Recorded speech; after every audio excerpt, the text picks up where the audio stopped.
নমস্কার, আপনারা দেখছেন নিউজ নাও। আপনাদের সঙ্গে রয়েছে আমি সহেলি। শুরু করছি রাত 10টার সংবাদ। ভয়াবহ বন্যায় রাজ্যে মৃতের সংখ্যা বেড়ে দাঁড়িয়েছে 32। বৃহস্পতিবার সাংবাদিক সম্মেলনে এই কথা জানিয়েছেন রাজস্ব দপ্তরের সচিব ব্রিজেশ পাণ্ডে। এদিকে বৃহস্পতিবার থেকে বন্যায় ক্ষতিগ্রস্ত এলাকা সফর শুরু করেছে কেন্দ্রীয় সরকারের প্রতিনিধি দল। ভয়াবহ বন্যায় রাজ্যের মৃতের সংখ্যা বেড়ে দাঁড়িয়েছে 32। বৃহস্পতিবার সাংবাদিক সম্মেলনে বন্যা পরবর্তী পরিস্থিতির অবস্থা তুলে ধরতে গিয়ে গোটা রাজ্যে এখনো 346টি ত্রাণ শিবির খোলা রয়েছে, যেখানে 52,966 জন প্রভাবিত এবং ক্ষতিগ্রস্ত মানুষ রয়েছেন বলে জানিয়েছেন রাজস্ব দপ্তরের সচিব ব্রিজেশ পাণ্ডে। आज तक जो है टोटल 32 डेथ्स हो गई हैं और जिसमें से 2 और इसके अलावा 2 पर्सन इंजर्ड हैं और 1 पर्सन अभी भी मिसिंग है। अभी तक 346 रिलीफ कैंप्स खुले हुए हैं जो कल से थोड़ा कम हो गए हैं, लेकिन लोग उनमें लगभग 52,906 जो है पर्सन अभी भी शेल्टर हाउसेज में हैं। इन पे हेल्थ और पानी की व्यवस्था ठीक रहे तो डिस्ट्रिक्ट एडमिनिस्ट्रेशन ऑलरेडी पानी की व्यवस्था, खाने की व्यवस्था, मेडिकल हेल्प कर रहा है, लेकिन साथ में हम लोगों ने ये कोशिश किया है कि वहाँ पर जो टॉयलेट्स हों, जो एरिया हो, उसका प्रॉपर चेकिंग हो, उसको साफ़ सुथरा रखा जाए और उसमें ब्लीचिंग पाउडर या बाकी भी कुछ भी डिसइंफेक्शन की जो ज़रूरत होती है उसको करते रहें, जिससे हाइजीन अच्छी रहे और हेल्थ अच्छा रहे। বন্যা পরিস্থিতি খতিয়ে দেখতে বুধবারে কেন্দ্রীয় গৃহমন্ত্রকের যুগ্ম সচিব বিসি যোশীর নেতৃত্বে রাজ্যে আসে 6 সদস্যের এক প্রতিনিধি দল। বৃহস্পতিবার এই প্রতিনিধি দলটি দুটি ভাগে বিভক্ত হয়ে গোমতী এবং দক্ষিণ ত্রিপুরা জেলার বন্যা কবলিত এলাকা এবং ত্রাণ শিবিরগুলি পরিদর্শন করেন বলেও জানিয়েছেন তিনি। जैसा आपको पता है, इंटरमिनिस्ट्रियल सेंट्रल टीम जो है जो डिजास्टर जो on the spot damage assessment के लिए आई है, तो वो कल आ गई थी। कल हम लोगों की उनसे एक मीटिंग हुई थी जिसमें हम लोगों ने उनको यहाँ की जो सिचुएशन के बारे में ब्रीफ किया है।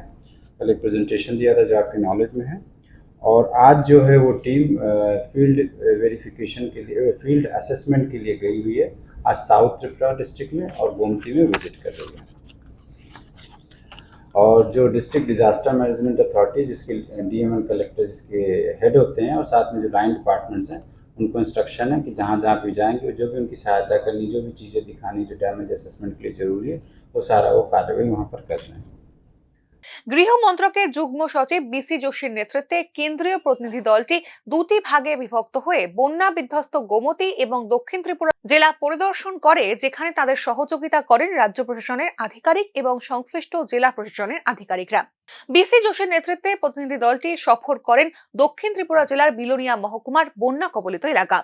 অপরদিকে কেন্দ্রীয় অর্থমন্ত্রকের সহ অধিকর্তা মহেশ কুমারের নেতৃত্বে দ্বিতীয় প্রতিনিধি দলটি সফর করে গোমতী জেলার সবচেয়ে বেশি প্রভাবিত এলাকাগুলির মধ্যে সুভাষ সেতুর দুই পাশের জনবসতি, মহারানী ব্যারেজ, হীরাপুর, গান্ধারী ইত্যাদি এলাকাগুলি। শুক্রবারও জারি থাকবে কেন্দ্রীয় প্রতিনিধি দলের এই সফর।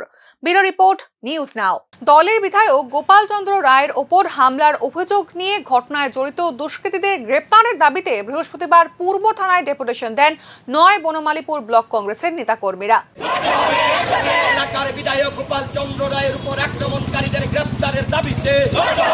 বনমালীপুর ব্লক কংগ্রেসের নেতাদের অভিযোগ, বন্যার সময় এলাকা পরিদর্শনকালে প্রফেসর কলোনি এলাকায় বিজেপি আশ্রিত সমর্থকদের হাতে আক্রান্ত হন বিধায়ক গোপাল চন্দ্র রায়। ঘটনার পর দুষ্কৃতীদের নাম ধাম দিয়ে থানায় এফআইআর করার 10 দিন পরও পূর্ব থানা পুলিশ দুষ্কৃতীদের এখনো গ্রেপ্তার করেনি বলে ক্ষোভের সঙ্গে জানিয়েছেন বনমালীপুর ব্লক কংগ্রেস ও যুব কংগ্রেস নেতৃত্ব। তাদের আরো অভিযোগ, দুষ্কৃতীরা শাসক দলীয় সমর্থক হবার কারণেই তাদের গ্রেফতারি নিয়ে টালবাহানা করছে পুলিশ। শোনা যাক পুলিশের ভূমিকার সমালোচনা করে কি অভিযোগ করেন বিক্ষোভরত কংগ্রেস নেতারা। আজ প্রায় 10 দিন অতিক্রান্ত হয়ে যাচ্ছে, এখনো রাজ্যের রাষ্ট্রপতি পুরস্কার পাওয়া রাজ্যের পুলিশ প্রশাসন এই অপরাধীদেরকে গ্রেপ্তার করছেন না। আমরা জানতে পারছি না অপরাধীদেরকে তারা গ্রেপ্তার করছেন। একজন নির্বাচিত জনপ্রতিনিধির যদি নিরাপত্তা না থাকে, তবে সাধারণ মানুষের নিরাপত্তা কোথায়? সেই প্রাসঙ্গিক প্রশ্নই তোলেন বনমালীপুর ব্লক কংগ্রেসের নেতারা। প্রসঙ্গত বলা যায়, রাজ্য রাজনীতির সঙ্গে দীর্ঘদিন ধরে জড়িত কংগ্রেস বিধায়ক গোপাল চন্দ্র রায়। অনভিপ্রেত এই ঘটনায় বনমালীপুর এলাকাতেও স্থানীয় মানুষের মধ্যে সার্বিক নিরাপত্তা নিয়ে উঠছে প্রশ্ন। ব্যুরো রিপোর্ট, নিউজ নাও। পরিবর্তিত রাজনৈতিক পরিস্থিতির মোকাবিলা এবং দলীয় সংগঠনকে চাঙ্গা করার লক্ষ্য নিয়ে শুরু হলো সিপিএম রাজ্য কমিটির বৈঠক। বৈঠকে উপস্থিত ছিলেন প্রবীণ সিপিএম নেতা বিমান বসু ও রাজ্য নেতৃত্ব। রাজনৈতিক স্থবিরতা কাটিয়ে ঘুরে দাঁড়ানোই এখন মূল লক্ষ্য সিপিএম এর কাছে। যে গণ আন্দোলনকে ভিত্তি করে শাসন ক্ষমতা দখল করেছিল দল, সেই গণ আন্দোলনের স্রোত অনেকটাই স্তিমিত। সাংগঠনিক কাজকর্ম থেকে অবসর নিয়েছেন দলের বেশ কিছু প্রবীণ নেতৃত্ব। তবে সেই অভাব পূরণ করার জন্য তেমন উল্লেখযোগ্য নতুন মুখও খুঁজে পায়নি সিপিএম। পাশাপাশি রয়েছে বিজেপির মতো শক্তিশালী সাংগঠনিক দলের মোকাবিলা এবং কংগ্রেসের সঙ্গে জোট রাজনীতির ধোঁয়াশাপূর্ণ অমীমাংসিত প্রশ্ন। এই সবকিছুর বিচার বিশ্লেষণ করার লক্ষ্যেই শুরু হলো সিপিএম রাজ্য কমিটির বৈঠক। দলকে টনিক দেবার জন্য বৈঠকে উপস্থিত ছিলেন পশ্চিম বাংলার প্রবীণ সিপিআইএম নেতা বিমান বসু। তাছাড়া উপস্থিত ছিলেন প্রাক্তন মুখ্যমন্ত্রী মানিক সরকার, রাজ্য সম্পাদক জিতেন্দ্র চৌধুরী, নারায়ণ কর ও অন্যান্য সিপিআইএম নেতৃত্বরা। সূত্রের খবর, রাজ্যের দলীয় সংগঠনকে আরো তেজি করার উদ্দেশ্য এবং পন্থা নিয়ে বৈঠকে বিচার বিশ্লেষণ ও আলোচনা করবেন দলের নেতারা। গত যে ত্রিস্তর পঞ্চায়েত নির্বাচন, সেই নির্বাচনের যে ফলাফল, নির্বাচনোত্তর পরিস্থিতি, এগুলো পর্যালোচনা হচ্ছে। তারপর যে ভয়াবহ বন্যা পরিস্থিতি এখনও অব্যাহত, এখনও বিশাল সংখ্যক লোক সঠিকভাবে ত্রাণ পাচ্ছে না এবং এই ত্রাণ বন্টনে নানা ধরনের বিশৃঙ্খলা হচ্ছে। সেই ক্ষেত্রেতে সরকারকে কিভাবে, আমি চাপ বলবো না, যাতে সুষ্ঠুভাবে মানুষ ত্রাণ পায়, সেই ক্ষেত্রেতে আমরা পরামর্শ দিতে পারি। পাহাড় আর সমতলে সমান তেজি ক্যাডার ভিত্তিক সংগঠনের জোরেই একটানা রাজ্য শাসন করেছে সিপিএম। 18-র পর পট পরিবর্তনের পর ধারাবাহিক আন্দোলন সংগ্রামের লাল মিছিল অনেকটাই কমজোরি। মানুষের সমস্যাকে মাঠে ময়দানে নিয়ে একদা প্রতাপশালী সিপিএম আবার ঘুরে দাঁড়ায় কিনা সেদিকেই তাকিয়ে আছে দলের নিচুতলার কর্মীরা। ব্যুরো রিপোর্ট, নিউজ নাও। পুলিশের বিরুদ্ধে একপেশে ভূমিকার অভিযোগ নিয়ে বৃহস্পতিবার রানীর বাজার এলাকায় চরম উত্তেজনার সৃষ্টি হয়। কালী মূর্তির মাথা ভাঙার পরবর্তী ঘটনায় ধৃত হিন্দু যুবকদের মুক্তির দাবিতে এদিন পথ অবরোধ করেন স্থানীয় মানুষজন। অবরোধের ফলে রাস্তার দুপাশে আটকে পড়ে হাজারো গাড়ি। পরিস্থিতি সামাল দিতে ছুটে যান স্থানীয় বিধায়ক ও মন্ত্রী সুশান্ত চৌধুরী। অবরোধ মুক্ত করতে কার্যকরী উদ্যোগ গ্রহণ করেন তিনি।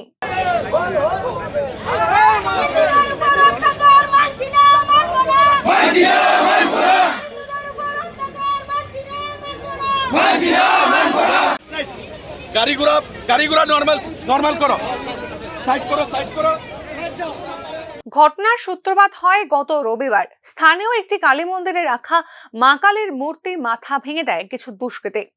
সেই ঘটনাকে কেন্দ্র করে হিন্দু ধর্মাবলম্বী মানুষদের মধ্যে প্রবল উত্তেজনা ও ক্ষোভের সৃষ্টি হয়। এই ঘটনার পরেই অশান্ত হয়ে ওঠে স্থানীয় এলাকা। তবে তাৎপর্যপূর্ণভাবে স্থানীয় মহলের অভিযোগ, কালী মূর্তির মাথা ভাঙার ঘটনায় দোষীদের গ্রেপ্তার করতে পারেনি পুলিশ। উল্টো ঘটনার পরবর্তী অশান্তির সঙ্গে যুক্ত থাকার অভিযোগে কয়েকজন হিন্দু যুবককে আটক করে পুলিশ। পুলিশের হাতে ধৃত যুবকদের মুক্তির দাবিতেই এদিন পথ অবরোধ করে হাজারো স্থানীয় জনতা। তাদের সঙ্গে যোগ দেয় কিছু হিন্দুত্ববাদী সংগঠনের প্রতিনিধিরা। দীর্ঘক্ষণ পথ অবরোধের কারণে আটকে থাকে প্রচুর গাড়ি। রাস্তায় আটকে পড়ে স্কুলের ছাত্রছাত্রী সহ অনেক সাধারণ মানুষ ও রোগীরা। নিয়ে এসেছে, তার জন্য আমরা আন্দোলন শুরু করেছি এবং অবিলম্বে আমাদের হিন্দু ভাইদেরকে এক্ষুনি মুক্তি দিতে হবে, নাইলে আমাদের এই আন্দোলন অনির্দিষ্টকালের জন্য চলবে। পথ অবরোধের খবর পেয়ে পরিস্থিতি সামাল দিতে ছুটে যান স্থানীয় বিধায়ক ও মন্ত্রী সুশান্ত চৌধুরী। পশ্চিম জেলার পুলিশ সুপার ডক্টর কিরণ কুমার সহ বিশাল পুলিশ বাহিনীও ছিলেন তার সঙ্গে। পরিস্থিতি নিয়ন্ত্রণে কার্যকরী উদ্যোগ নিয়ে উত্তেজিত জনতাকে শান্ত করার জন্য সর্বতোভাবে চেষ্টা করেন সুশান্ত চৌধুরী। ঘটনায় জড়িত প্রকৃত দোষীদের শাস্তি নিশ্চিত করা হবে বলে প্রতিশ্রুতি দিয়েছেন Sushant Chowdhury.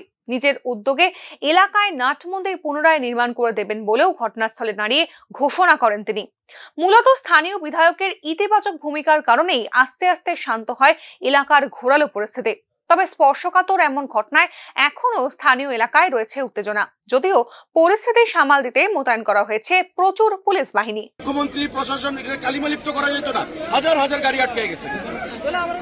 School student, patient, কর্মচারী তারা অফিসে যাইতে পারতেছে, কোনো কথা না দিদি দিদি আমি কইতাছি अब तक 5 लोग अरेस्ट किया है। तो आज थोड़ा रोड ब्लॉक किए थे, तो अभी तो पैसिफाई करके रोड क्लियर हो गया है। अभी सिचुएशन कंट्रोल में है। इसमें और भी लीगल एक्शन होगा अभी। अरे कितने लोग थे इन घटना में और अभी कितने लोग अरेस्ट हुआ है? বিগত কয়েক মাস ধরেই রাজ্য প্রশাসন ও রাজ্যের পরিবেশকে অশান্ত করার জন্য খুব সুকৌশলে একটা অশুভ মহল বিভিন্নভাবে চেষ্টা করছে বলে অনেক প্রমাণ সামনে এসেছে। বিশেষ করে বাংলাদেশের সাম্প্রতিক পট পরিবর্তনের পর ঘোলা জলে মাছ ধরবার চেষ্টা করছে ব্যক্তিগত স্বার্থ রক্ষাকারী কিছু সমাজ বিরোধী। তবে রানীর বাজারের ঘটনায় পুলিশি তদন্ত যে সঠিকভাবে পরিচালিত হয়নি সেই অভিযোগ নিয়ে এদিন ক্ষোভ উগরে দেয় স্থানীয় মানুষ। इसमें और भी लीगल एक्शन होगा अभी। अरे कितने लोग थे इन घटना में और अभी कितने लोग अरेस्ट हुआ है? नहीं, कितना लोग नहीं, अभी हमारे पास जो इन्फॉर्मेशन मिल रहा है हम लोग एक्शन कर रहे हैं। अभी तक 5 लोगों के खिलाफ ऐसा आया तो গন্ডা ছড়ার পর রানীর বাজার জাতি জনজাতি ও সংখ্যালঘুর মিলনস্থল এই রাজ্যের ঐতিহ্যবাহী শান্তির পরিবেশকে কিভাবে বিজেপি সরকার সামাল দেয় তাই এখন দেখার বিষয়। বলার অপেক্ষা রাখে না ঘোলা জলে মাছ ধরবার জন্য যেসব চক্র সক্রিয় তাদের বিরুদ্ধে কঠোর ব্যবস্থা নেওয়া তার অন্যতম প্রধান পদক্ষেপ। ব্যুরো রিপোর্ট, নিউজ নাও। রাজধানী অবলা চৌমুহনী থেকে আইজিএম চৌমুহনী পর্যন্ত যে সমস্ত অনুমোদনহীন ভেন্ডার রয়েছে সেগুলিকে সরানোর সিদ্ধান্ত নিয়েছে আগরতলা পুর নিগম। আগামী 7 দিনের মধ্যে ফুটপাত, সরকারি জায়গা, রাস্তা দখলমুক্ত করা হবে বলে বৃহস্পতিবার উচ্ছেদ অভিযানে এই কথা জানিয়েছেন আগরতলা পুর নিগমের মেয়র দীপক মজুমদার। নিগমের তরফ থেকে প্রতিনিয়ত শহরকে যানজট মুক্ত রাখতে বিভিন্ন জায়গায় অভিযান চালানো হয়, কিন্তু তারপরেও জনগণ সরকারি জায়গায় দোকানপাট গড়ে তোলেন বলেও জানিয়েছেন মেয়র দীপক মজুমদার। এমনিতে সবসময় আমাদের পৌরনিগমে একটা এবং ট্রাফিক দপ্তর থেকে আর কত উদ্যোগ থাকে শহরকে যানজটমুক্ত করা, শহরে যাতে মানুষজন স্বাচ্ছন্দ্যে চলাফেরা করতে পারে, যান চলাচলের ক্ষেত্রে যাতে স্বাচ্ছন্দ্যে সবাই চলতে পারে, সেক্ষেত্রে আমাদের উদ্যোগ আমরা প্রতি সময় নেই। তারপর দেখা যায় উদ্যোগ নেওয়ার পরও যে জায়গা যখন পরিচয় করি আবার কিছুদিন পর তারা আবার সেই জায়গাটি থাকার চেষ্টা করে। তো আজকে আমরা বিভিন্ন শহরের বিভিন্ন জায়গা নিয়ে আমরা আলোচনা করার পরে একটা জায়গা আমরা লক্ষ্য করেছি যে বরতলা জয়নগর অবলা চৌমুহনী থেকে আইজিএম চৌমুহনী পর্যন্ত এদিকে স্টেডিয়ামের যে দোকানগুলি আছে তাদের যতটা জায়গা বরাদ্দ করা দেওয়া হয়েছিল তার বাইরে তারা আলাদাভাবে ফেস করে আলাদা চালা করে মানুষের চলাচলে যে রাস্তাটা ফুটপাত দখল করে তারা ব্যবসা করে। সেক্ষেত্রে এখানে আইজিএম আসন্ন দুর্গোৎসবকে সামনে রেখে বৃহস্পতিবার পৌর নিগমের কনফারেন্স হলে আয়োজিত হয় বৈঠক। এবছর বিজয়া দশমীর পরের দিন ভেঙে দিতে হবে প্যান্ডেল, অন্যথায় কোনো প্রকার নোটিশ ছাড়াই তা ভেঙে দিতে বাধ্য হবে পৌর নিগম। বৈঠক শেষে সাংবাদিক সম্মেলনে পৌর নিগমের এই সিদ্ধান্তের কথা জানিয়েছেন মেয়র দীপক মজুমদার। গত বছর সব মিলিয়ে 4টি জোনে 370টি ক্লাব এবং অন্যান্য সামাজিক সংস্থাকে পুজোর অনুমতি প্রদান করা হয়েছিল। এই বছরও বিভিন্ন ক্লাব এবং সামাজিক সংস্থাকে পুজোর অনুমোদন দেওয়ার পরিকল্পনা রাখা হয়েছে বলেও জানিয়েছেন মেয়র দীপক মজুমদার। তারা নির্মাণ করেন যাতে পরবর্তী সময় কোনো রকম আমাদের মধ্যে ভুল বোঝাবুঝি বা আমাদের যে নিয়ম বা সিদ্ধান্ত মানতে গিয়ে যাতে অস্বস্তি না করতে হয়। সেক্ষেত্রে আগাম আমরা এই কারণে আজকে সামাজিক সম্মেলনের মাধ্যমে সমস্ত পুজো উদ্যোক্তাদের ক্লাব কমিটিকে আমরা জানাচ্ছি যে পিএইচপি রাস্তা ব্ল্যাকটমি ছেড়ে প্যান্ডেল করতে হবে এবং গেটও করতে হবে। পুজো উদ্যোক্তাদের অগ্নি নির্বাহক দপ্তর, বিদ্যুৎ নিগম, পিডব্লিউডি এবং ট্রাফিক দপ্তরের নিকট থেকে প্রয়োজনীয় অনুমতি নিতে হবে। প্যান্ডেল নির্মাণের সময় কোনো প্রকার সরকারি সম্পদের ক্ষতি সাধন করলে তার ক্ষতিপূরণ সংশ্লিষ্ট পূজা উদ্যোগীদের দিতে হবে। তো পুজোর পারমিশনের ক্ষেত্রে এই 4টা ডিপার্টমেন্ট থেকে আগাম তাদের এনওসি নিতে হয়। তারা যারা পুজো করেন তারা জানেন। কাজে আমাদের ক্ষেত্রে আমরা অনেকটাই ফিল করে দিয়েছি। আমরা সিঙ্গেল উইন্ডো সিস্টেম আমাদের এখানে যারা আবেদন করবে তাদেরকে কোনো ফিস দিতে হয় না এবং আমাদের আধিকারিকরা চেষ্টা করেন সময় মতো সবগুলি কাজ করে দিতে। তো ওইগুলি নিয়ম কিছুটা মেনে চলতে হবে যাতে সুন্দরভাবে দুর্গাপুজো উৎসব সবাই আনন্দ উপভোগ করতে পারে বা যান চলাচল কিংবা মানুষের স্বাভাবিক চলাচলে যাতে কোনো বিঘ্ন না ঘটে সেদিকে লক্ষ্য রেখে প্যান্ডেল এবং তরুণ করতে হবে, গেট করতে হবে। ভয়াবহ বন্যায় রাজ্যে এখনো পর্যন্ত মৃত্যু হয়েছে 31 জনের। শরণাতীত কালের মধ্যে কোনো প্রাকৃতিক দুর্যোগে এত মৃত্যু দেখেনি ত্রিপুরা। বিষয়টি নিয়ে কি বলছেন ভূবিজ্ঞানীরা তাই নিউজ নাওয়ের এই বিশেষ প্রতিবেদন। 19 আগস্ট এই দিনটিতে যখন বাংলাদেশ এবং তার সংলগ্ন এলাকাগুলিতে সৃষ্ট নিম্নচাপ এবং পরবর্তী সময়ে তার ঘূর্ণিঝড়ে রূপান্তরিত হবার সতর্কবার্তা দিয়েছিল ভারতীয় আবহাওয়া দপ্তর, তখন কেউ কল্পনাও করতে পারেনি 3 দিনের ভয়াবহ বন্যায় সরকারি হিসেবেই ক্ষতিগ্রস্ত হবেন 17 লক্ষ মানুষ। ক্ষয়ক্ষতির পরিমাণও সরকারি হিসেবে হবে প্রায় 15,000 কোটি টাকা। দুঃখজনকভাবে ভয়াবহ এই বন্যায় প্রাণ হারাবেন 31 জন মানুষ। স্মরণাতীত কালের মধ্যে প্রাকৃতিক দুর্যোগে এত প্রাণহানি ত্রিপুরা দেখেনি বলেই মনে করছে সংশ্লিষ্ট তথ্যবিজ্ঞ মহল। এমনিতে ভূকম্পন এরিয়া প্রবণ জোন 5-এ থাকা ত্রিপুরা সহ সমগ্র উত্তর পূর্বাঞ্চল নিয়ে অনেকটাই চিন্তিত ভূবিজ্ঞানীরা। সিসমিক জোন 5-এ থাকার কারণে ত্রিপুরা সহ উত্তর পূর্বাঞ্চলের রাজ্যগুলিতে ভবন নির্মাণের ক্ষেত্রে রয়েছে ভূকম্প নিরোধক বিশেষ গাইডলাইনও। স্বাভাবিক কারণে এই ভূকম্পনের প্রবণতার দিকটি সরকার, গবেষক এমনকি সাধারণ মানুষের কাছে অনেকটাই পরিচিত বিষয়। তবে ত্রিপুরার মতো পাহাড়ি এলাকায় ভয়াবহ বন্যায় এত ক্ষয়ক্ষতি এবং মৃত্যুর পরিসংখ্যান নিয়ে নতুনভাবে ভাবতে হচ্ছে ভূবিজ্ঞানী এবং আবহবিদদের। সাম্প্রতিক বন্যায় সবচেয়ে বেশি ক্ষতিগ্রস্ত গোমতী জেলায় প্রবীণ নাগরিকদের বক্তব্য অনুযায়ী 1984 সালে অনেকটা এরকম বন্যার সম্মুখীন হতে হয়েছিল ত্রিপুরাকে। তবে তার ব্যাপকতা এবং প্রভাব এতটা ছিল না বলেই অভিমত তাদের। স্বাভাবিকভাবেই প্রশ্ন উঠছে, ভূমিকম্প প্রবণ ত্রিপুরার বন্যার এই ট্রেন্ড কি উভয় সংকটে ফেলবে রাজ্যবাসীকে? বিগত বছরগুলিতে বিক্ষিপ্তভাবে রাজ্যের বিভিন্ন জেলাগুলিতে বন্যার প্রবণতা লক্ষ্য করা গেলেও এবারের বন্যায় কিন্তু ব্যাপক ক্ষয়ক্ষতি হয়েছে রাজ্যের 8টি জেলাতেই। বাংলাদেশের বন্যার জল ওভারফ্লো হয়ে গোমতী, কাটাখাল এবং হাওড়া নদী দিয়ে প্রবেশ করে রাজ্যে ভয়াবহ বন্যা পরিস্থিতি সৃষ্টি করেছে বলে ইতিমধ্যেই বিবৃতি দিয়েছে দেশের কেন্দ্রীয় গৃহমন্ত্রক। ক্ষয়ক্ষতি নিরূপণে বর্তমানে রাজ্যে অবস্থান করছে 6 সদস্যের একটি কেন্দ্রীয় প্রতিনিধি দলও। তবে ত্রিপুরায় অভূতপূর্ব বন্যা পরিস্থিতির জন্য মানব প্ররোচিত জলবায়ু পরিবর্তনকেও দায়ী করছেন পরিবেশবিদদের একাংশ মহল। 19 আগস্ট ভারী বৃষ্টির সতর্কতা জারি হবার পর রেকর্ড ব্রেকিং 288.8 মিলিমিটার বৃষ্টি হয় ত্রিপুরাতে। রাজ্য সরকারের হিসেব অনুযায়ী বন্যায় সবচেয়ে বেশি ক্ষতিগ্রস্ত দক্ষিণ ত্রিপুরা জেলার বখাফায় বৃষ্টি হয় 375.08 মিলিমিটার এবং বিলোনিয়া ও গোমতী জেলার অমরপুরে বৃষ্টিপাত হয় যথাক্রমে 324.4 এবং 307.1 মিলিমিটার। ভারী বৃষ্টিপাতে রাজ্যের প্রধান নদী বিশেষ করে হাওড়া, ধলাই, মনু, মুহুরী এবং খোয়াই নদীগুলি অতিক্রম করে বিপদসীমা। সব দিক বিবেচনা করে সাম্প্রতিক বন্যা ত্রিপুরা জলবায়ু পরিবর্তনের ক্লাসিক উদাহরণ বলেই মনে করছেন বিশেষজ্ঞদের একাংশ মহল। ত্রিপুরা যে ভারী বৃষ্টিপাত এবং নজিরবিহীন বন্যার সম্মুখীন হয়েছে তা জলবায়ু পরিবর্তনের ধ্বংসাত্মক প্রভাবগুলির একটি স্পষ্ট উদাহরণ বলেই মনে করছেন বিশেষজ্ঞরা। পাহাড় ও উপত্যকা, অসম ভূসংস্থান এবং রাজ্যের নিষ্কাশন ব্যবস্থার অপর্যাপ্ততা সহ ত্রিপুরার জলাবদ্ধ ভূখণ্ড এটিকে আকস্মিক বন্যা এবং ভূমিধসের জন্য আরো ঝুঁকিপূর্ণ করে তুলেছে বলেই মনে করছেন বিশেষজ্ঞ মহলদের একাংশ।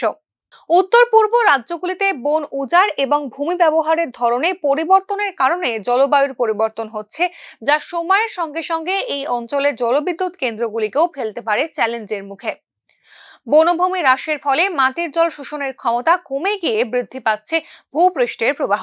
পাহাড়ের ন্যাড়া খাড়া ঢাল এবং বন উজাড় করা এলাকাগুলি দ্রুত জলস্রোতে অবদান রাখে এবং বন্যাকে করে তোলে আরো ভয়াবহ। নির্মাণ ও কৃষিকাজের জন্য প্রাকৃতিক নিষ্কাশন চ্যানেলের পরিবর্তন জল শোষণ ও নিষ্কাশনকে আরো ব্যাহত করে, যার ফলে দেখা যায় বন্যা। দুর্বলভাবে রক্ষণাবেক্ষণ করা বাঁধ এবং যথাযথ বন্যা ব্যবস্থাপনা অবকাঠামোর অভাব ফুলে ফেঁপে থাকা নদীগুলির তীর ভেঙে আশেপাশের অঞ্চলগুলিকে প্লাবিত করার সম্ভাবনা বাড়িয়ে দেয় কয়েক গুণ। সার্বিক পরিস্থিতিতে সিসমিক জোন 5-এ থাকা ত্রিপুরার জন্য ফ্লাড ম্যানেজমেন্টেরও বিশেষভাবে পরিকল্পনা গ্রহণ করা আবশ্যক হয়ে পড়েছে বলেই মনে করছেন একাংশ পরিবেশবিদ। Bureau report, news now. স্কুলের ভেতরেই বিদ্যুৎস্পৃষ্ট হয়ে মারা গেল এক নাবালক ছাত্র। হৃদয় বিতারক ঘটনা মান্দাই থানাধীন রশি রামপাড়া এলাকায়। ছাত্র মৃত্যুর ঘটনায় স্কুল প্রশাসনের গাফিলতি এবং বিদ্যুৎ দপ্তরের উদাসীনতা নিয়ে প্রচন্ড ক্ষোভ উগরে দিয়েছেন মৃত নাবালকের শোকার্ত পরিজনরা।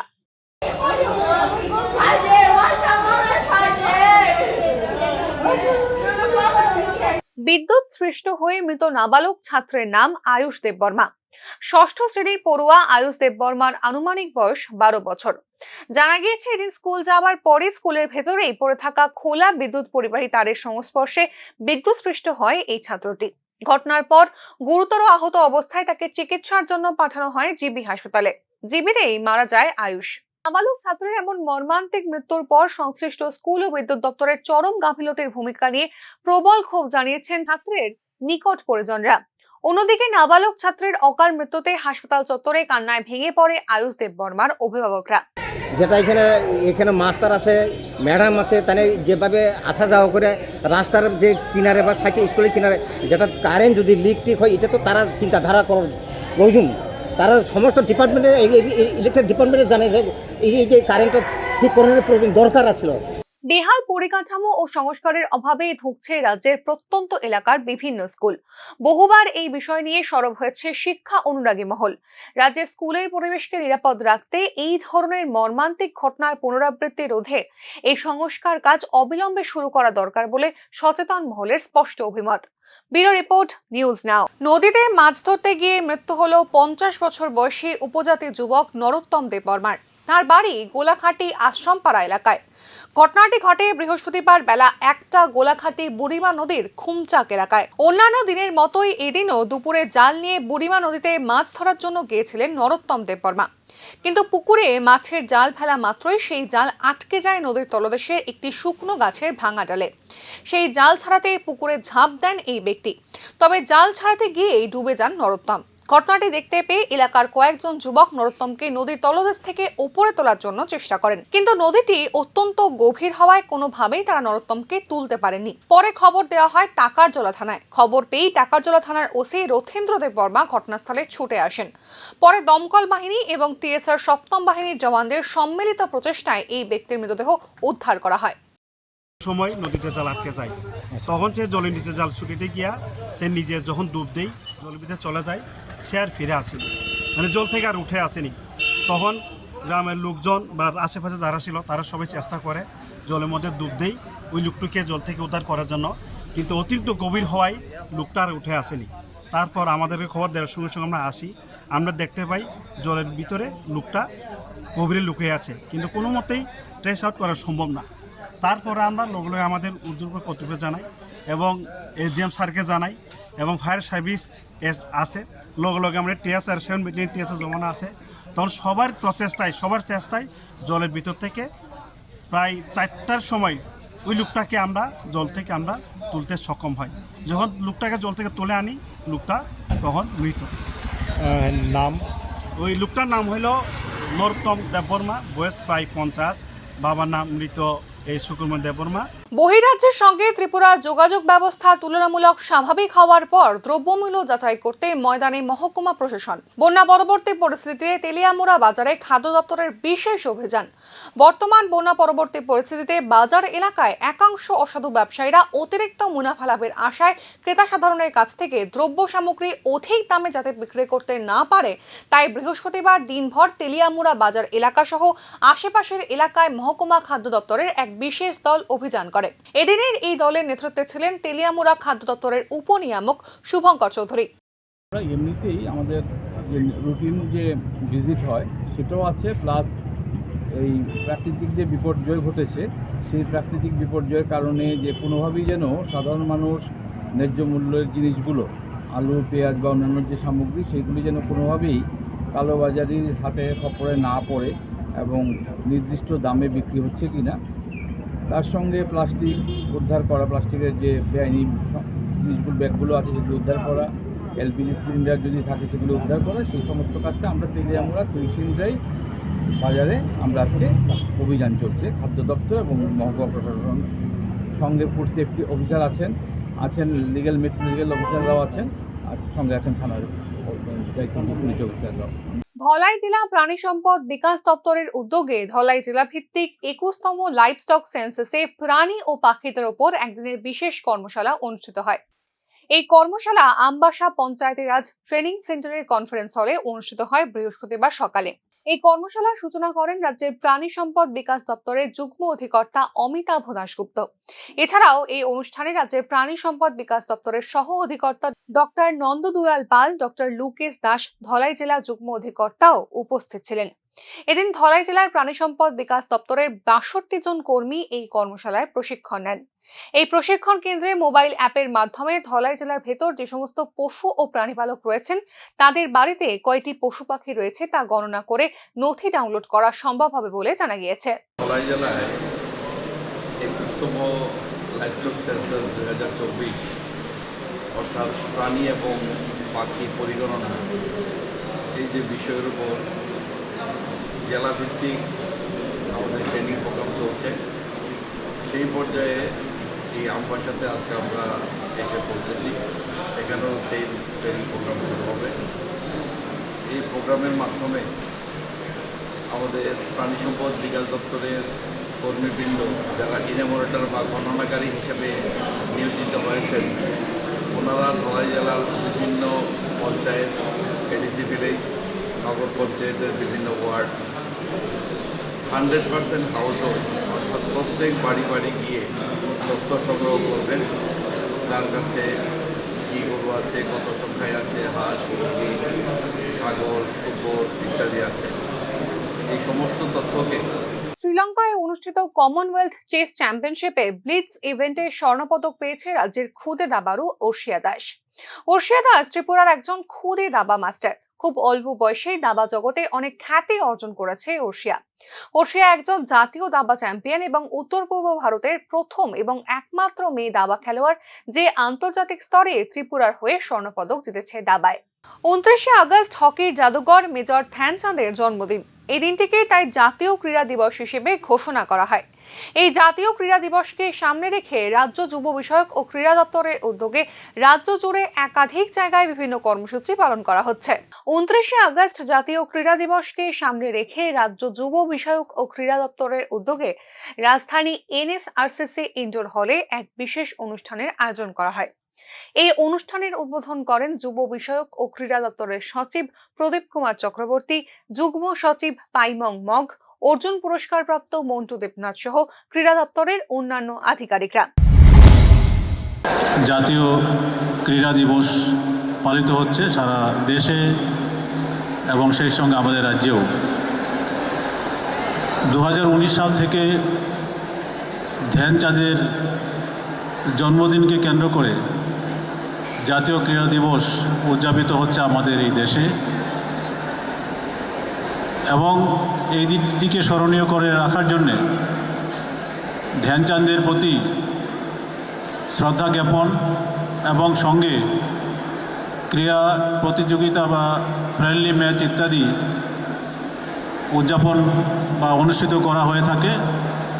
আমাদের এই রাজ্যেও 29 এবং 30 এই দুই দিনকে আমরা কেন্দ্র করে বিভিন্ন জায়গায় এই ক্রীড়া দিবস উদযাপিত করছি।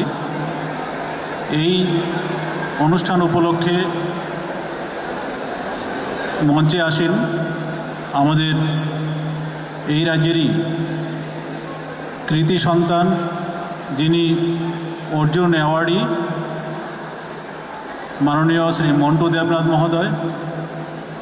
উপস্থিত আছেন জয়েন্ট সেক্রেটারি ত্রিপুরা স্পোর্টস কাউন্সিলের শ্রী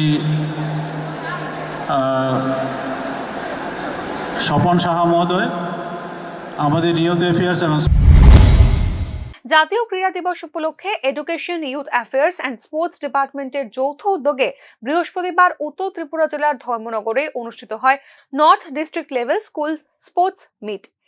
এতে অংশগ্রহণ করে জেলার বেশ কয়েকটি স্কুলের খেলোয়াড়রা। বৃহস্পতিবার সকাল 11টা থেকে মোট 3টি ইভেন্টের মধ্যে দিয়ে চলে বিভিন্ন খেলা। বিশেষ করে এই 3টি ইভেন্টের খেলা শেষে ধর্মনগর টাউন হলে এক অনুষ্ঠানের মধ্যে দিয়ে প্রতিযোগিতায় অংশগ্রহণকারী প্রথম, দ্বিতীয় এবং তৃতীয় স্থান আধিকারিকদের হাতে ট্রফি তুলে দেন আয়োজক মণ্ডলীরা। District youth affairs and sports ডিপার্টমেন্টের অ্যাসিস্ট্যান্ট ডিরেক্টর বিবা বসু গোস্বামী জানান, গোটা রাজ্যের সঙ্গে তাল মিলিয়ে উত্তর জেলায়ও জাতীয় ক্রীড়া দিবসকে উপলক্ষ করে এই কর্মসূচি পালন করা হচ্ছে। আজকে 29শে আগস্ট ভারতবর্ষের জাতীয় ক্রীড়া দিবস। সেই ক্রীড়া দিবসকে সামনে রেখে সারা দেশের সাথে আমরা উত্তর ত্রিপুরা যুব বিষয়ক ক্রীড়া দপ্তর সরকারি যে সিদ্ধান্ত, সেই সিদ্ধান্ত অনুযায়ী 3টা ডিসিপ্লিনে আমরা প্রদর্শনী হোক আর কম্পিটিটিভ হোক আমরা ক্রীড়া অনুষ্ঠান শুরু করেছি।